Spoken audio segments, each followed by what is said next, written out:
اعوذ باللہ من الشیطان الرجیم بسم اللہ الرحمن الرحیم یا اہل الکتابی، اے اہل کتاب۔ اہل کتاب سے مراد کون کون؟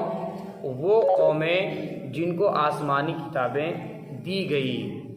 مشہور وہ ہیں حضرت موسیٰ علیہ السلام کو ماننے والے، ہے نا، اور اسی طرح سے حضرت عیسیٰ علیہ السلام کو ماننے والے۔ حضرت موسیٰ علیہ السلام کے ماننے والے کو کیا کہتے ہیں؟ یہودی۔ عیسیٰ علیہ السلام کو ماننے والے کو نصارہ۔ ان کو کتابیں دی گئی تھی، اس لیے ان کو اہل کتاب بھی کہا جاتا ہے۔ ان کو اہل کتاب۔ اچھا، ایک بات ہے کہ یہ لوگ یعنی یہودی یہ دعویٰ کرتا ہے، اپنے آپ کو دعویٰ کرتے ہیں یہودی قوم کہ ہم لوگ جو ہے وہ حضرت موسیٰ علیہ السلام کو مانتے ہیں۔ اسی طرح سے وہ نصارہ جو ہے وہ دعویٰ کرتے ہیں ہم لوگ جو ہے وہ حضرت عیسیٰ علیہ السلام کو مانتے ہیں۔ لیکن صحیح معنوں میں یہودی نہ تو حضرت موسیٰ علیہ السلام کو مانتا ہے، اور اسی طرح سے نصارہ یہ بھی حضرت عیسیٰ علیہ السلام کو نہیں مانتے ہیں۔ دیکھو ماننے کا کیا مطلب ہے؟ ماننے کا مطلب یہ ہے کہ عیسیٰ علیہ السلام یا موسیٰ علیہ السلام نے جن چیزوں کو بتایا ان چیزوں کی جو ہے مکمل اتباع کرنا، جن چیزوں پر جو ہے اتباع کرنے کا حکم دیا ان چیزوں کو مکمل اتباع کرنا۔ جو لوگ اتباع کرتے ہیں صحیح معنوں میں وہی لوگ حضرت موسیٰ علیہ السلام کو مانتے اور حضرت عیسیٰ علیہ السلام کو مانتے تھے۔ یہ جو قومیں ہیں یعنی یہودی اور نصارہ، یہ لوگ جو دعوے کرتے ہیں ہے نا کہ یہودی مثال کے طور پر کہتے ہیں موسیٰ علیہ السلام پر ایمان لاتے، یہ لوگ ان پر بھی ایمان نہیں لاتے۔ عیسائی نصارہ اپنے آپ کو جو ہے وہ دعوے کرتے ہیں اور اپنے آپ کو پیروکار بتاتے ہیں کہ ہم لوگ جو ہے وہ حضرت عیسیٰ علیہ السلام کے پیروکار ہیں، یہ ان کو بھی یہ لوگ نہیں مانتے۔ صحیح معنوں میں دیکھا جائے تو مسلمان ہی ایک ایسا مذہب ہے کہ جو صحیح طریقے سے حضرت موسیٰ علیہ السلام کو بھی مانتے ہیں اور حضرت عیسیٰ علیہ السلام کو مانتے ہیں۔ کیسا مانتے ہیں؟ جیسا ان لوگوں نے ماننے کا حکم دیا ہے۔ ان لوگوں نے یہ کہا ہے کہ دیکھو جب تک آخری نبی نہیں آئیں گے تب تک ہماری شریعت چلے گی، جب آخری نبی آ جائیں گے ہماری شریعت ختم ہو جائے گی۔ آری بات سمجھ میں؟ یہ کام کون کرتا ہے؟ مسلمان کرتا ہے۔ تو صحیح معنوں میں ان کی بات تو اتباع مسلمان ہی کرتا ہے، ٹھیک؟ تو اگر آج کے زمانے میں کوئی آدمی ایسا ہے جو آپ صلی اللہ تعالیٰ علیہ وسلم کو مانتا ہے تو گویا کہ موسیٰ علیہ السلام کو بھی مانتا ہے، عیسیٰ علیہ السلام کو بھی مانتا ہے۔ انہوں نے خود منع کر دیا نا کہ ہماری شریعت کو تم لوگ پھر فالو مت کرنا جب آخری نبی اس دنیا میں تشریف لے آئیں گے۔ آ رہی بات سمجھ میں؟ جی ہاں۔ تو کیا ہے حضرت موسیٰ علیہ السلام کے متعلق عیسیٰ علیہ السلام یا اسی طرح سے جتنے بھی نبی اس دنیا میں تشریف لائے ان کے متعلق مسلمانوں کا جو عقیدہ ہے وہ یہ ہے تمام کے تمام اللہ کے سچے نبی تھے، پکے نبی تھے، ہے کہ نہیں؟ اور ان کی جو شریعت تھی ان کا ایک جو انتہا تھا، حد تھا، وہ کب تک؟ اللہ کے نبی علیہ السلام کے آنے سے پہلے جب اللہ کے نبی علیہ السلام اس دنیا میں تشریف لے آئے تو ان کی جو شریعت ہے وہ اب ختم ہو گئی، اب ان کی شریعت نہیں چلے گی۔ ہاں وہ کیا تھے؟ پکے نبی بھی تھے، اور وہ جو دین لے کر آئے تھے وہ دین بھی کیا تھا؟ برحق تھا۔ فرمایا اے اہل الکتاب۔ تو ان تمام باتوں سے واقف کون تھے؟ یہودی تھے اور نصارہ تھے۔ اس لیے اللہ تبارک و تعالیٰ بطور تعجب کے کہتا ہے کہ تم لوگوں کے پاس واضح دلیل آ جانے کے بعد تم لوگوں تو گواہ ہونا چاہیے کہ آخری نبی سچے نبی ہیں، ان پر تم لوگ ایمان لاؤ، ہے کہ نہیں؟ لیکن یہ ہونے کے بجائے تم لوگ آخری نبی کو انکار کرنے لگے۔ اسی کو اللہ نے بطور تعجب کے کہا اے اہل کتاب لم تکفرون بآیات اللہ، تم لوگ کیوں انکار کرتے ہو اللہ کی آیت کو، وانتم تشہدون، حالانکہ تم گواہ ہو، ساری باتیں تم کو پتہ ہے۔ فرمایا یا اہل الکتاب لم تلبسون الحق بالباطل وتکتمون الحق وانتم تعلمون، اے اہل الکتاب تم لوگ حق کو مت ملاؤ باطل کے ساتھ، وتکتمون الحق، اور تم لوگ حق کو چھپاتے ہو، وانتم تعلمون، حالانکہ تم جانتے ہو۔ یہ اس آیت کریمہ کی تفسیر جو ہے کسی دوسرے موقع سے میں بیان کر چکا ہوں کہ اس آیت کریمہ کا مطلب یہ ہے کہ یہودی اور نصارہ جو باتیں ان کی کتابوں میں لکھی ہوئی تھی اللہ کے نبی علیہ الصلوۃ والسلام کے متعلق وہ لوگ اس میں سے کاٹ کاٹ کر کے نکالنے کی کوشش کرتے تھے۔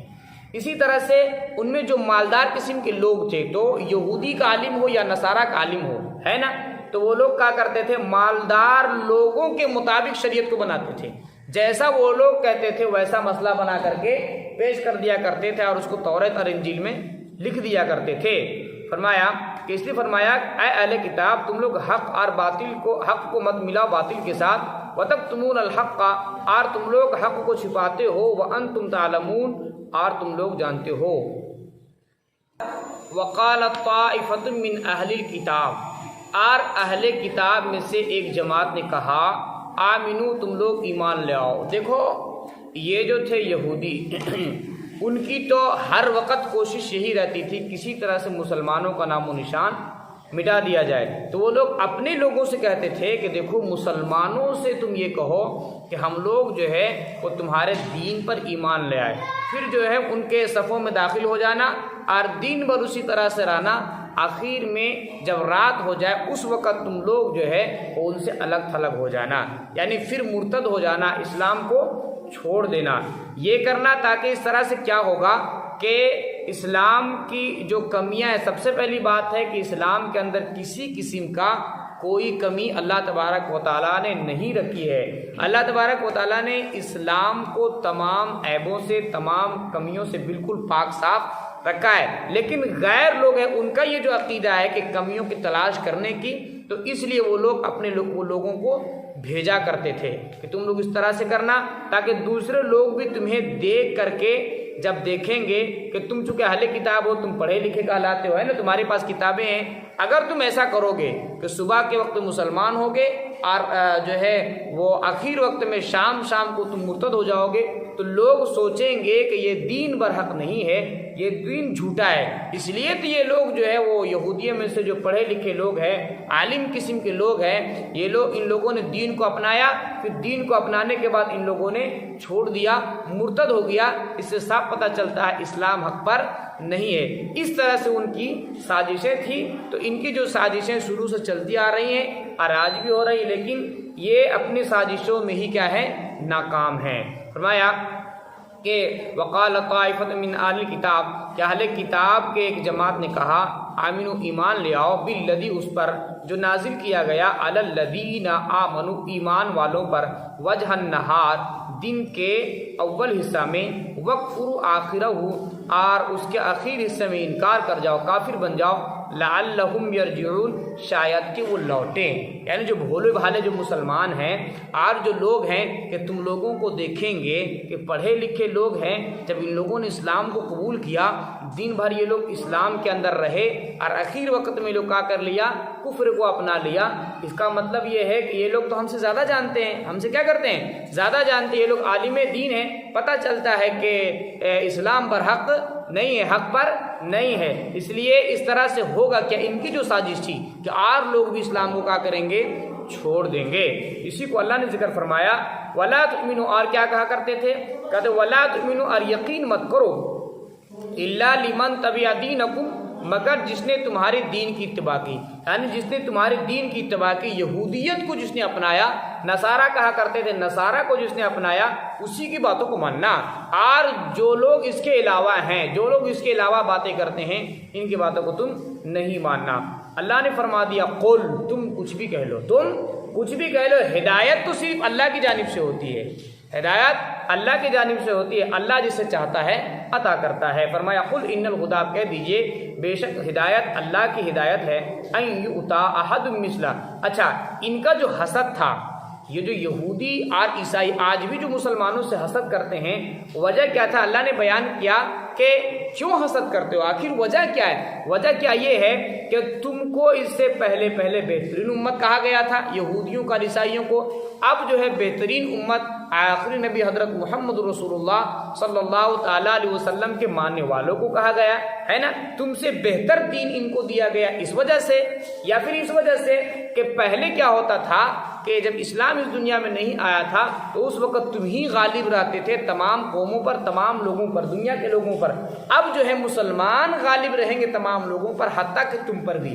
کیا اس وجہ سے تم حسد کرتے ہو؟ آخر وجہ کیا ہے؟ اگر یہ وجہ ہے کہ اللہ تبارک و تعالیٰ نے کہ ان کو یعنی مسلمانوں کو ہے نا حضرت محمد الرسول اللہ صلی اللہ علیہ وسلم کے ذریعہ ایک مضبوط دین دیا ہے نا جو تم سے بھی بہتر ہے، آ رہی بات سمجھ میں؟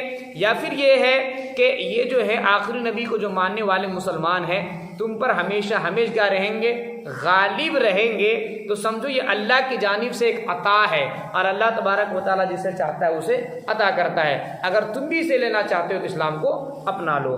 اسی کو فرمایا کہ ان یوتا، یہ بات ہے کہ ان یوتا کہ مثلا کہ دیا گیا اس جیسا، دیا گیا ٹھیک کسی کو مثلا اس جیسا ما اوتی تم جو تمہیں دیا گیا، او یحاجوکم یا وہ لوگ تم پر غالب رہیں گے ان ربکم تمہارے نزدیک، اس وجہ سے تم حسد کرتے ہو کیا؟ اللہ پوچھنا چاہتا ہے ان یہودیوں سے اور عیسائیوں سے۔ اگر یہ بات ہے تو سمجھ لو کہ اللہ اپنا فضل جسے چاہتا ہے وہ دیتا ہے، تم حسد کرتے رہو۔ فرمایا کہ قل ان الفضل بید اللہ، بے شک فضل اللہ کے ہاتھوں میں ہے، یؤتی من یشاء وہ دیتا ہے جسے چاہتا ہے، واللہ واسع علیم اور اللہ وسعت والا جاننے والا ہے، یختص برحمتہ من یشاء اللہ خاص کرتا ہے اپنے رحمت سے جسے چاہتا ہے، واللہ ذو الفضل العظیم اور اللہ فضل بڑا فضل والا ہے۔ ومن اہل الکتاب اور بعض اہل کتاب میں سے من ان تأمنہ کہ جس شخص کے پاس ایک ان تأمنہ اگر آپ امانت رکھے بقنطارن ایک مال کا ایک ڈھیر، یؤدیہ الیک وہ آپ کو ادا کرتے ہیں۔ دیکھو اہل کتاب جو تھے یعنی یہودی اور نصارہ، ان میں سے بعض لوگ جن لوگوں نے اسلام کو اپنایا ان لوگوں کا یہ طریقہ تھا، ان میں سے بعض ایسے لوگ تھے اگر ان کے پاس مال کے خزانہ بھی امانت رکھا جاتا اس میں ذرہ برابر وہ خیانت نہیں کرتے تھے، اس کو پورا ادا کر دیتے۔ اور بعض اہل کتاب ایسے تھے جو لوگ ایمان نہیں لاتے تھے ہے نا، ان کو اگر ایک دینار بھی ایک چونی بھی دیا جاتا تھا اس کو ڈھانپ لیا کرتے تھے، اس کو کھا جایا کرتے تھے، ہے کہ نہیں؟ اور یہ کہتے تھے کہ جو ان پڑھ لوگ ہیں مشرکین مکہ ان کا مال ہمارے لیے کھانا کیا ہے؟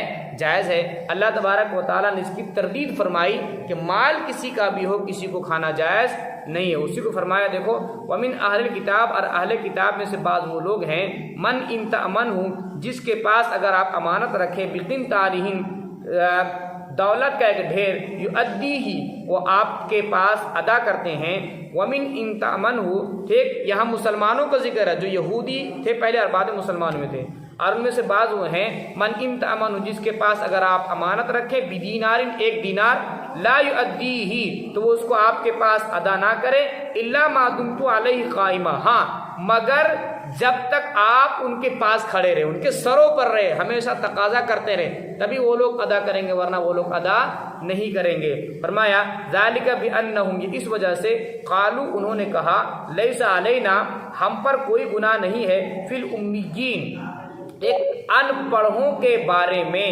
ہم پر کوئی گناہ نہیں ہے، گناہ ترجمہ سبیل کا ترجمہ، اس وجہ سے پھر سے ترجمہ دیکھو ذالک بانہم اس وجہ سے انہوں نے قالوا کہا لیس علینا فی الامیین سبیل ہم پر ان پڑھ لوگوں کے بارے میں سبیل کوئی گناہ نہیں۔ ان کا یہ خیال تھا کہ ان پڑھ جو لوگ ہیں یعنی مشرکین مکہ ان کا اگر ہم مال بھی کھا لیں پھر بھی ہم پر کوئی گناہ نہیں، اس وجہ سے یہ لوگ ایسا کیا کرتے تھے۔ اللہ نے اس کو تردید کر دیا، جھٹلا دیا، اللہ نے کہا یہ تم لوگ جھوٹ بولتے ہو، نہ اس طرح کی بات تمہاری کتابوں میں لکھی ہوئی ہے نہ تمہارے لیے جائز ہے کسی کا مال کو کھانا، اگر تم لوگ اس طرح کی باتیں بیان کرتے ہو تو یہ تم کیا کرتے ہو؟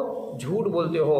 فرمایا وَيَقُولُونَ وہ کہتے ہیں اللہ پر اللہ پر الکذب جھوٹی بات، وَهُمْ يَعْلَمُونَ اور وہ خود بھی جانتے ہیں، بلا من اوفا بلکہ جس نے پورا کیا بعہد اپنے وعدے کو، واتقى اور ڈرا، فإن اللہ يحب المتقین بے شک اللہ تبارک و تعالی ڈرنے والوں کو پسند کرتا ہے۔